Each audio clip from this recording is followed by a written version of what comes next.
Ja, velkommen til den her lille snak om årstidernes gang i kroppen.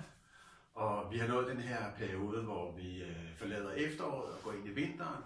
Og faktisk lige præcis lige nu her, så er vi i den her fase, hvor det er, at vi går fuld all in på vinteren og mærker, at den her kulde kommer sådan rent årstidsmæssigt, kalendermæssigt. Så er vi i vinterfasen nu. Men det, der i virkeligheden afgør det er mere temperaturen. Og når nattefrosten sætter ind, og vi nærmer os de her 0 grader, og der er frost på græsplænerne om morgenen og på ruderne på bilerne, så den her kulde går lige i knoglerne, går lige i urinblæren, og knoglerne trækker sig lidt sammen. Og den her sammentrækning, det gør, at der kommer den her ekstra spænding, og ofte måske påvirker det ens urinveje, man skal tisse oftere osv.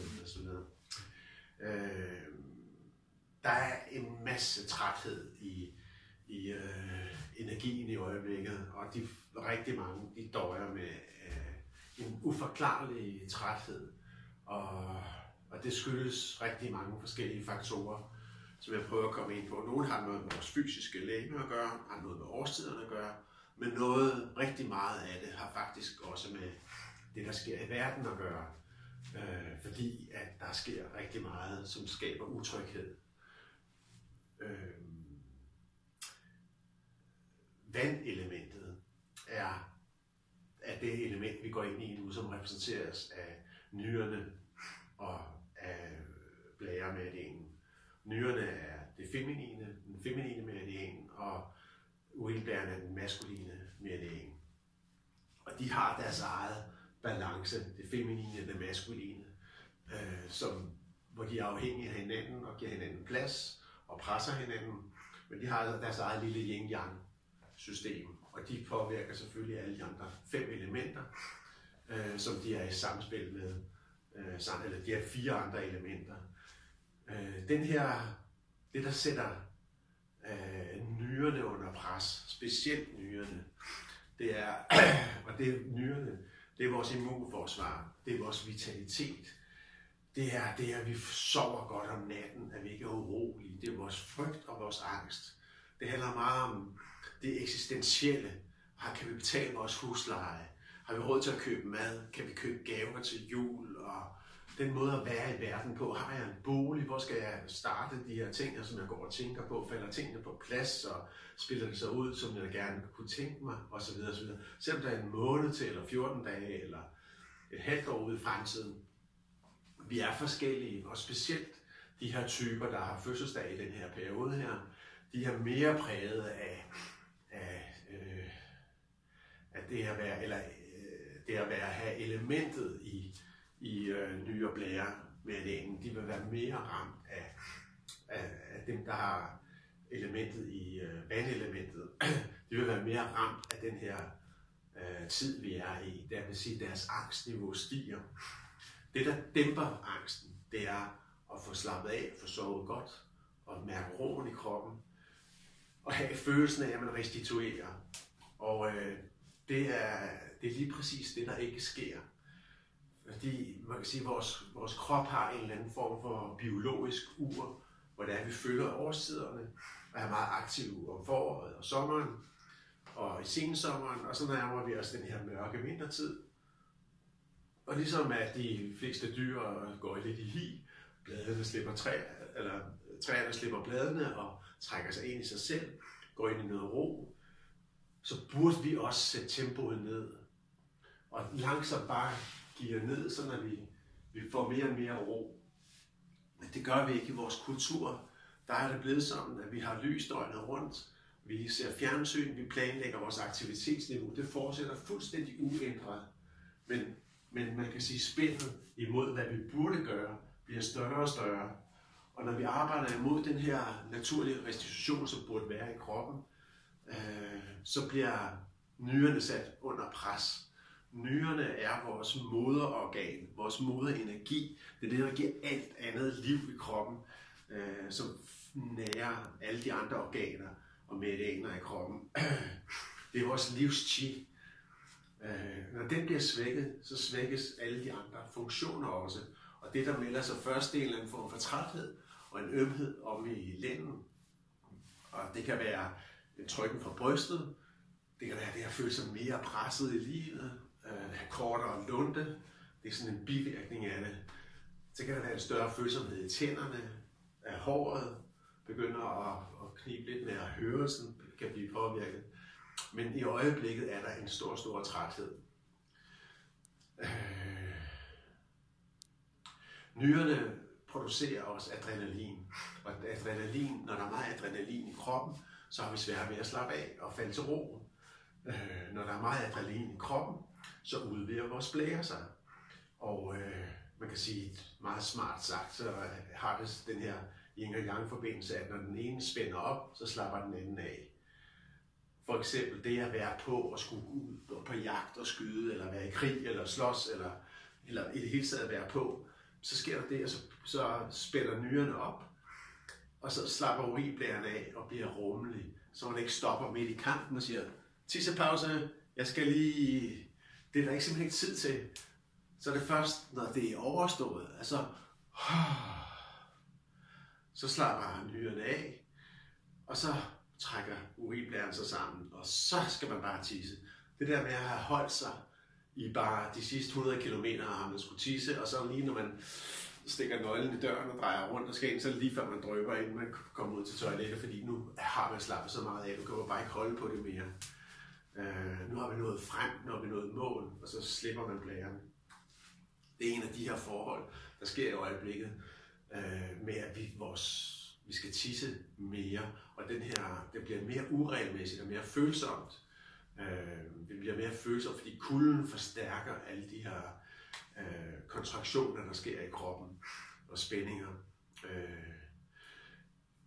Det vigtigste, det er, at det her sammenfald af hvad der sker energimæssigt, der tænker jeg både på den måde, planeterne og stjernerne står på, at der er noget i os, som kalder på vores indre sjæl, eller på vores sjæls energi, at noget vi skal udføre i vores liv. Vi står ligesom et vadested og skal finde vores mål, og vi har det faktisk tæt på os, men vi skal lige have fundet os selv i det.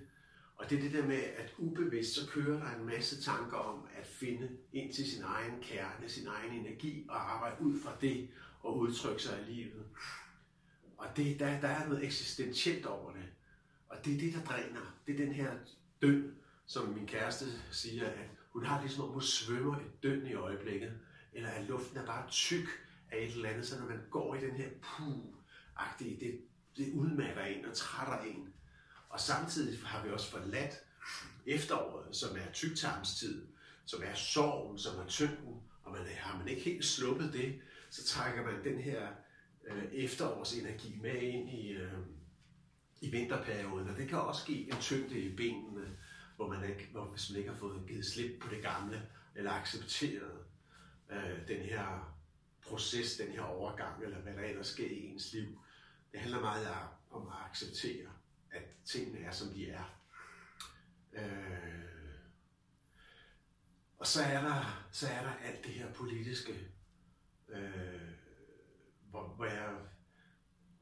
det er en underlig blanding, det er en underlig verden, vi er i lige i øjeblikket. For første gang i mit liv, så aner jeg faktisk ikke, hvad der sker det kommende år 2017.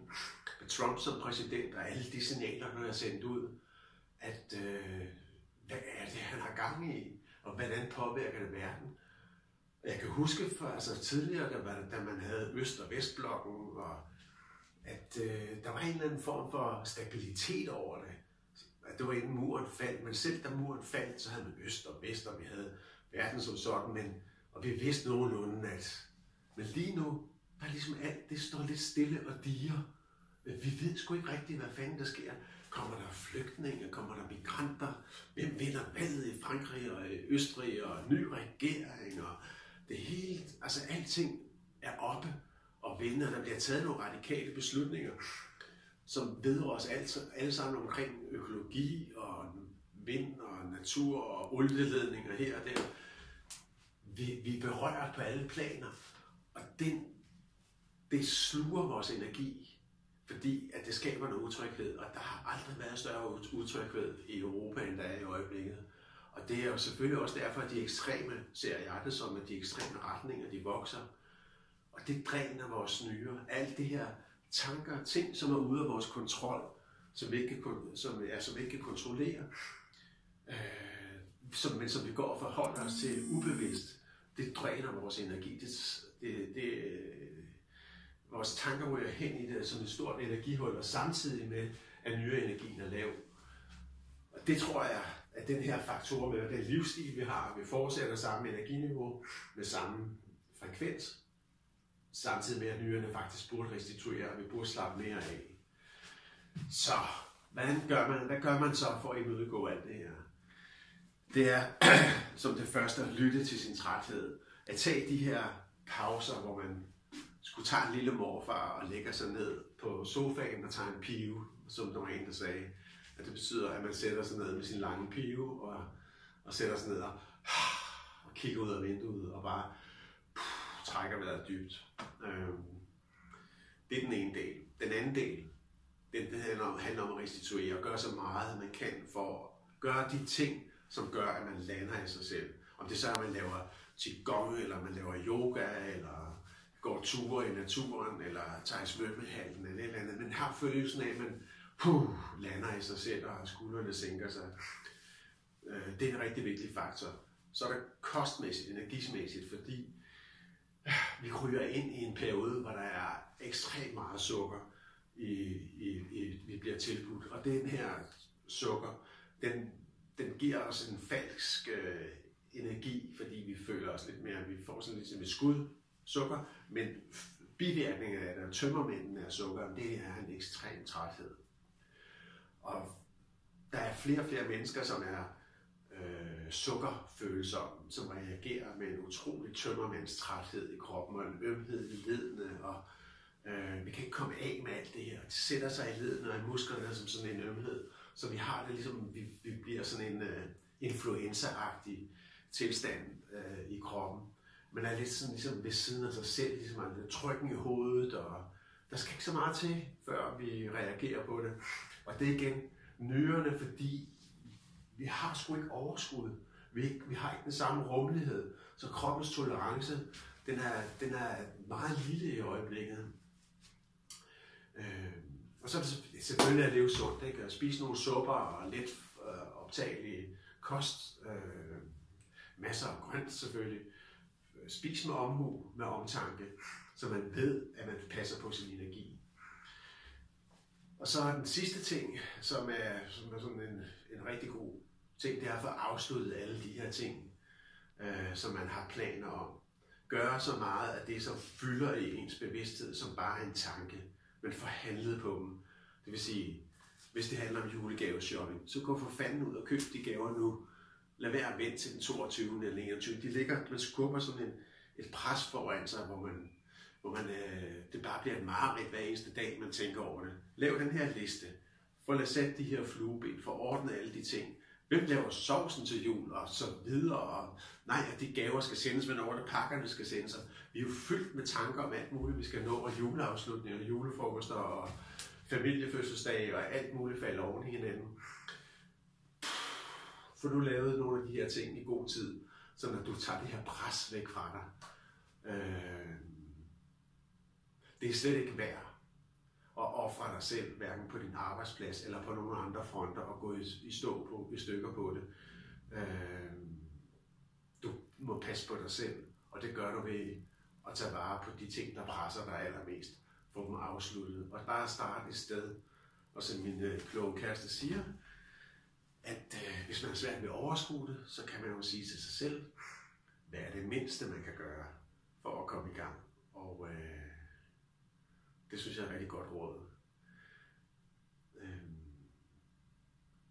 Det sidste, det er, at man kan fortælle sig selv, inden man går i seng, at alt er godt, alting forandrer sig, alting bevæger sig, sådan er livets gang, sådan er livet.